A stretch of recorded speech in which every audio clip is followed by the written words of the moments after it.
Hello everyone, welcome to my YouTube channel everything here. आज हम बात करते हैं ईसीजी के बारे में। ओके, ईसीजी क्या होता है? इलेक्ट्रोकार्डियोग्राफी। ठीक है, इसको इंथवॉन नामक एक साइंटिस्ट ने डिस्कवर किया था। ठीक है, it was discover by Einthoven. It is procedure और technique by which the electrical activity of heart are recorded. ये एक प्रोसीजर होती है, ये एक टेक्निक होती है जो क्या करती है, जो हार्ट की जो इलेक्ट्रिकल एक्टिविटी होती है उसको रिकॉर्ड करती है। ठीक है, अब इलेक्ट्रोकार्डियोग्राफ क्या है? ये इलेक्ट्रोकार्डियोग्राफ एक मशीन है और एक इंस्ट्रूमेंट है। ठीक है, ये क्या करती है? ये हार्ट की जो इलेक्ट्रिकल एक्टिविटी होती है उसको रिकॉर्ड करने का काम करती है। ठीक है, इलेक्ट्रोकार्डियोग्राम क्या होता है? इलेक्ट्रोकार्डियोग्राम ये एक ग्राफिकल रजिस्ट्रेशन है of electrical activity of heart on the graph paper. जो ग्राफ पेपर होता है उस पर ये क्या करता है? ग्राफ पेपर हार्ट की जो इलेक्ट्रिकल एक्टिविटी होती है उसको रिकॉर्ड करता है। जैसे मैं आपके लिए एक ईसीजी का पिक्चर बताता हूँ। ये एक ईसीजी है। ठीक है, अब ये क्या होता है? ये एक इलेक्ट्रिकल, ये ग्राफ पेपर पर एक इलेक्ट्रिकल जो भी हार्ट की जो भी एक्टिविटी होती है, जैसे इसमें PQRS कॉम्प्लेक्स जो भी बनता है, जैसे हार्ट जैसे कॉन्ट्रैक्शन करता है, हार्ट रिलैक्सेशन करता है, वो सारी एक्टिविटी इस ग्राफ पेपर पर शो हो जाती है। ठीक है, इसमें PQRS जैसे PQRS T कॉम्प्लेक्स वगैरह सब होते हैं। ये एक अपने ईसीजी का फ्लो, ईसीजी का ग्राफ पेपर है। ठीक है, ये इसमें सब मेंशन होता है, जैसे इसमें heart rate, pulse, PR PR का जो भी डिस्टेंस होता है वो, QRS कॉम्प्लेक्स, QT, जो भी हर चीज़ इसके अंदर मेंशन होती है। ठीक है, ये ग्राफिकल रिप्रेजेंटेशन है। ठीक है, तो हमने इलेक्ट्रोकार्डियोग्राम, ये तो क्या होता है? ये तो जो मैंने ग्राफ पेपर बताया, ग्राफ पेपर हार्ट की जो भी एक्टिविटी होती है वो चीज़ इसमें शो हो जाती है। ठीक है, अब हम बात करते हैं calculation of heart by ECG. ठीक है, अब ये कैसे कैलकुलेट किया जाता है? ठीक है, अब ये जो मैंने यहाँ पे भी बना रखा है फ्लो चार्ट, तो इसमें भी हम देख सकते हैं। जैसे हार्ट रेट हम मेंशन करेंगे, जैसे 300 number of large box in between R wave.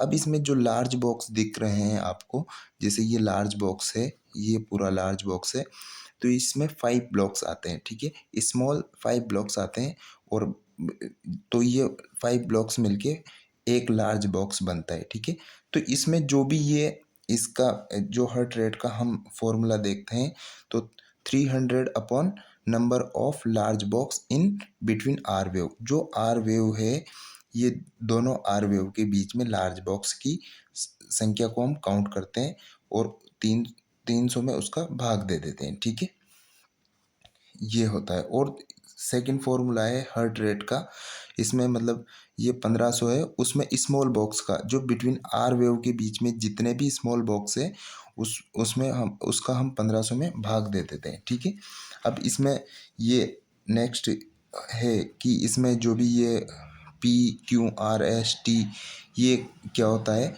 इसके बारे में बता देता हूँ। जो पी वेव होती है, ये जो पी वेव शो होती है ग्राफिकल प्रेजेंटेशन में, तो पी वेव एट्रियल डीपोलराइजेशन को बताती है। ठीक है, एट्रियल डीपोलराइजेशन को।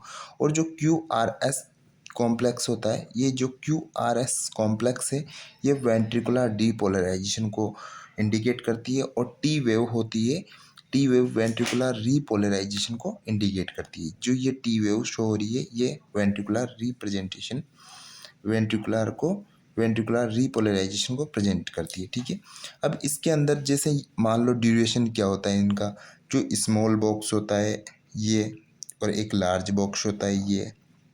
ठीक है, स्मॉल बॉक्स का जो ड्यूरेशन होता है वो क्या होता है? वो 0.04 सेकेंड होता है। ठीक है, ये स्मॉल बॉक्स है, इसका कितना होता है 0.04, और एक लार्ज बॉक्स होता है, इसका कितना होता है 0.2। जो ये लार्ज बॉक्स होते हैं जिसमें 5 बॉक्स स्मॉल बॉक्स आते हैं, इसमें 0.2 सेकेंड होता है। ठीक है, ये चीज़ अपन ने बात करी। अब हम नेक्स्ट बात करते हैं कि जैसे ईसीजी है, ईसीजी को जब हम ईसीजी करते हैं तो इसमें कौन कौन से ईसीजी में इलेक्ट्रोड होते हैं, उसका प्लेसमेंट कहाँ कहाँ पे होता है, इसके बारे में मैं बात करता हूँ। तो इसमें अब हम बात करते हैं ईसीजी में इलेक्ट्रोड का जो प्लेसमेंट होता है वो कहाँ कहाँ पे होता है। जो मतलब इसमें इलेक्ट्रोड्स होते हैं, जब हम ईसीजी करते हैं तो इलेक्ट्रोड्स लगाते हैं, तो वो उसका प्लेसमेंट कौन कौन सी जगह पे होता है इसके बारे में मैं डिस्कस करता हूँ। तो वी वन होता है, वी वन जो इलेक्ट्रोड्स, वो right fourth intercostal space near sternum. ये जो राइट फोर्थ इंटरकोस्टल स्पेस होता है 1 2 3 4, तो ये राइट फोर्थ इंटरकोस्टल स्पेस होता है, यहाँ पर वी वन का प्लेसमेंट होता है। ठीक है, वी वन इलेक्ट्रोड का प्लेसमेंट होता है। ठीक है, और वी टू का कहाँ पे होता है, वी टू का कहाँ पे, left fourth intercostal near sternum. ठीक है, लेफ्ट साइड पे होता है, और कहाँ पे, वही फोर्थ इंटरकोस्टल स्पेस पर नियर बाई स्टर्नम पर इसका प्लेसमेंट होता है। ठीक है, अब जो थर्ड है, थर्ड की बात करते हैं हम, ये बिटवीन V2 V4 के बीच में होता है। तो V4 के बीच में होता है, तो हमने V4 को शो नहीं किया, तो पहले हम V4 को शो करते हैं।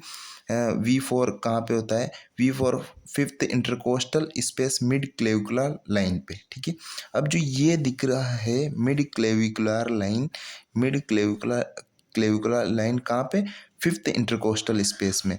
तो ये फिफ्थ इंटरकोस्टल स्पेस में मिड क्लेविकुलर लाइन पे V4 पे दिख रहा है।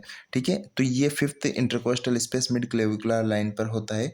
और हमने बात करी थी V3 की, तो V3 किसके बीच में, V2 और V4 के बीच में, तो ये यहाँ पर प्रेजेंटेशन होता है। ठीक है, तो इस पे हम क्या करते हैं, इलेक्ट्रोड को इस जगह पे रखते हैं। ठीक है, अब हम बात करते हैं V5 की। तो V5 कहाँ पे होता है, V5 होता है fifth intercostal anterior axillary line पे, एंटीरियर एक्सिलरी लाइन पर होता है यहाँ पर। ठीक है, इस जगह पे होता है। ठीक है, ये भी फिफ्थ इंटरकोस्टल स्पेस में ही होता है। ठीक है, यहाँ पर। और V6 होता है fifth intercostal space mid axillary line, ये भी फिफ्थ इंटरकोस्टल स्पेस में ही होता है, और कहाँ पे होता है, मिड एक्सिलरी लाइन पे होता है। ठीक है, ये इलेक्ट्रोड्स की बात करी हमने, जो जब हम ईसीजी करते हैं तो ये इलेक्ट्रोड्स अपन उसके वहाँ पे लगाते हैं। ठीक है, उसके जो चेस्ट है उस पे जहाँ पे भी ये जो भी इंटरकोस्टल स्पेस है, फोर्थ इंटरकोस्टल स्पेस और फिफ्थ इंटरकोस्टल स्पेस में, वहाँ पे हम इलेक्ट्रोड्स को लगाते हैं। ठीक है, अब हम नेक्स्ट बात करते हैं, ये ईसीजी की नॉर्म, ईसीजी के इलेक्ट्रोड्स की बात हुई।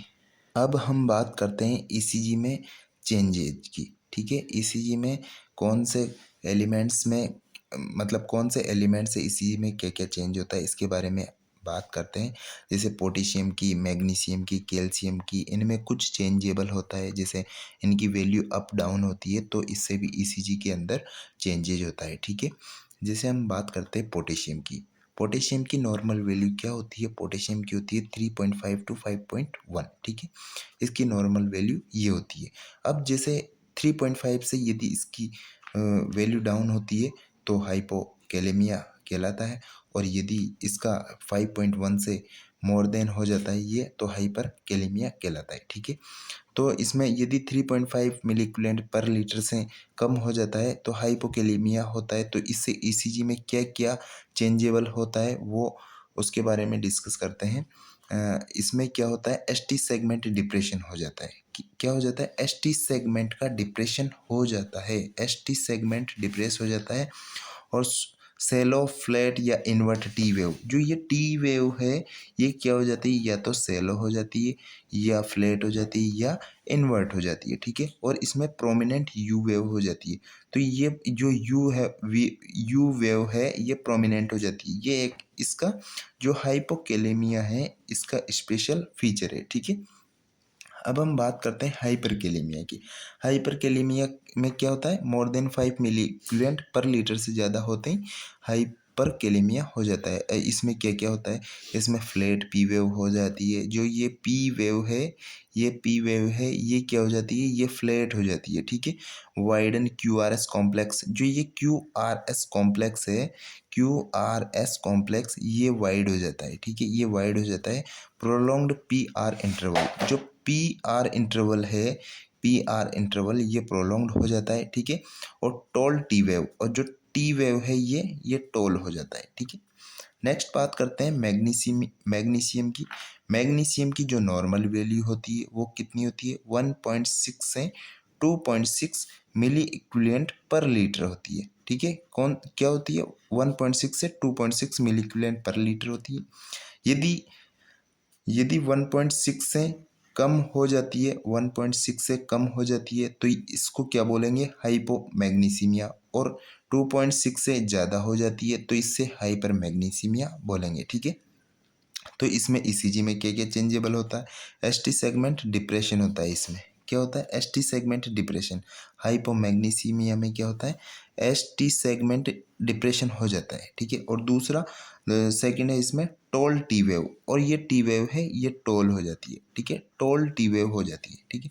अब हाइपर मैग्नीसीमिया में क्या होता है, widen Q R S complex, जो ये क्यू आर एस कॉम्प्लेक्स है ये वाइड हो जाता है। और प्रोलॉन्ग्ड पी आर इंटरवल, जो पी आर इंटरवल है ये प्रोलॉन्ग्ड हो जाता है, ठीक है। अब नेक्स्ट बात करते हैं हम हाइपोकैल्सीमिया की। तो कैल्सीमिया, पहले तो नॉर्मल की बात करते हैं। कैल्शियम की नॉर्मल वैल्यू कितनी होती है, कैल्शियम की नॉर्मल वैल्यू होती है 8.6 से 10 mg/dl। अब इसकी जो वैल्यू है ना mg/dl में है, ठीक है।